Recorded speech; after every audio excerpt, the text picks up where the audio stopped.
Ride like this the whole flight, hoping one of them come with me so I could stab out everybody on this mother. As opposed to being smart enough to understand that our differences were never different. It was just a minor miscommunication, you know. What if we told you the story you know about Tupac Shakur's tragic demise is only the surface of a much darker, deeper conspiracy involving some of the biggest names in hip-hop? Prepare to uncover the buried truth as we delve into the tangled web of loyalty, betrayal, and his agenda surrounding Snoop Dogg. Tupac and Suge Knight, once inseparable, recent claims suggest a sinister twist in a relationship casting shadows of doubt over Snoop's alleged involvement and Tupac's assassination. Are we on the brink of unraveling one of hip-hop's greatest mysteries? Join us as we dissect the allegations and explore the unsettling implications lurking beneath the surface as the golden era of hip-hop unfolded. Death Row Records emerged as a powerhouse shaping the genre's landscape. With its roster of talent at its helm stood the formidable Suge Knight figure, both revered and feared, whose influence permeated the industry. Central to Death Row's success were two icons, Snoop Dogg and Tupac. Their early days were characterized by camaraderie and creative synergy as they, alongside Dr. Dre, propelled the label to unprecedented heights. You know, people see the Snoop Dogg that's polished up and shined up, but they didn't see the one that was a rock, that he's seen the diamond. Snoop Dogg, a Long Beach with a gift for lyricism, found mentorship under Dr. Dre's wing. Together they crafted timeless classics like Doggy Style, solidifying Snoop's status as a hip-hop luminary. Tupac Shakur, born in New York but deeply rooted in the West Coast scene, brought a raw intensity to his music that resonated with audiences worldwide. His alliance with Death Row marked a new chapter, with Suge Knight recognizing his potential and facilitating his release from prison. Because everybody else was scared of that. Right. Everybody, that's when Suge Knight was the monster, the boogeyman. Right. That's when he was the boogeyman. However, beneath the surface of success, tensions simmered. The East Coast-West Coast feud loomed large, fueled by personal vendettas and industry politics. Shakur's infamous shooting at Quad Studios in New York, allegedly orchestrated by associates of the notorious B.I.G., ignited a firestorm of animosity. The once unbreakable bond between Shakur and Biggie shattered, dragging Death Row and Bad Boy Records into a bitter rivalry that would claim lives and define an era. People were starting to say it's an East Coast, West Coast rivalry because it was people that's trying to make money. It was true people trying to make careers, it was people trying to get famous. Amidst this turmoil, Snoop Dogg found himself navigating treacherous waters. His loyalty to Death Row was unwavering, but whispers of discord within the label grew louder. Dr. Dre's departure signaled a shift in the dynamic, leaving Snoop disillusioned with Death Row's direction. The violent imagery and confrontational ethos that defined the label clashed with Snoop's desire for a more positive message in his music. As tensions escalated, Snoop's allegiance was put to the test.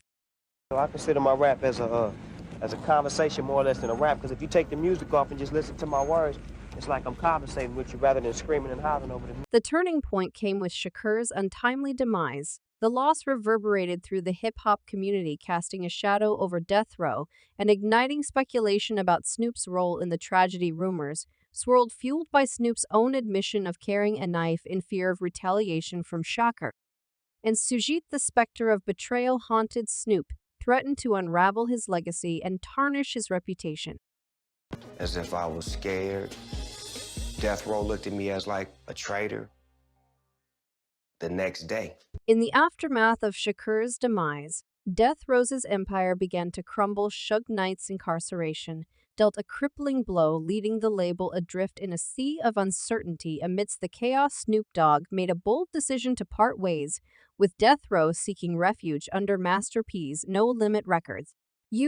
I did 3 albums with Master 3 albums. When I left Death Row Records, I signed with No Limit Records, which was the hottest rap label in the industry. It was a strategic move driven by a desire for creative freedom and distance from Death Row's turbulent legacy. As the smoke clears from the battlefield of hip-hop's golden era, revelations continue to surface, shedding new light on once cherished alliances. Napoleon's candid remarks, delivered in an exclusive interview with The Art of Dialogue, peeled back the glossy veneer of fame to expose the raw emotions and power struggles that lurked within death row records.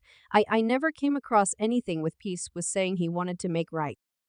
With these guys, these individual didn't even like Pass. According to Napoleon, Snoop's ascent to stardom within the label was overshadowed by Shakur's meteoric rise, sparking a jealousy that festered beneath their outward camaraderie. It's sad Napoleon laments maybe he's just trying to take that shine from Pac. You know what I mean? His words carry the weight of insider knowledge, offering a glimpse into the complexities of ego and ambition that often define the music industries and her workings like Snoop. For example, they have a way where they acting like they praising Poe, but they putting them down. The genesis of this friction, as Napoleon suggests, lies in Snoop's discomfort with being eclipsed by Shakur's larger-than-life persona. Once the undisputed star of death row, Snoop found himself grappling with a shifting dynamic as Tupac's presence loomed larger with each passing day, while outwardly supportive Snoop's inner turmoil manifested in subtle jabs and veiled resentments, casting a shadow over their supposed friendship. One of the thing that's so confusing to me is that they didn't even like Pax. So for them to do, a documentary or everything on thought that's strictly business, but it was Tupac's boldness, his willingness to confront the industry's power players head on, that truly wrinkled Snoop. Napoleon recalls Snoop's disapproval of Shakur's notorious diss track hit him up, a scathing diatribe aimed at the notorious B and Puff Daddy. Snoop's reluctance to endorse the Rack, coupled with his preference for collaboration over conflict, underscored the growing chasm between the two icons. Even when he played a hit him up the song, I didn't like the song, I didn't like it, Snoop confessed in a revealing interview with Big Boy. His words betray a sense of unease, discomfort with Shakur's brazen disregard for industry niceties. For Snoop, who valued diplomacy over discord, Tupac's confrontational approach represented a threat to the delicate balance of power within death row. As tensions simmered beneath the surface, cracks began to appear in the once unbreakable bond between Snoop and Shakur. The specter of betrayal loomed large, fueled by whispers of jealousy and simmering resentment. In the hazy aftermath of Shakur's tragic demise, these tensions would come to define Snoop's legacy, casting doubt on the authenticity of his friendship and the purity of his motives.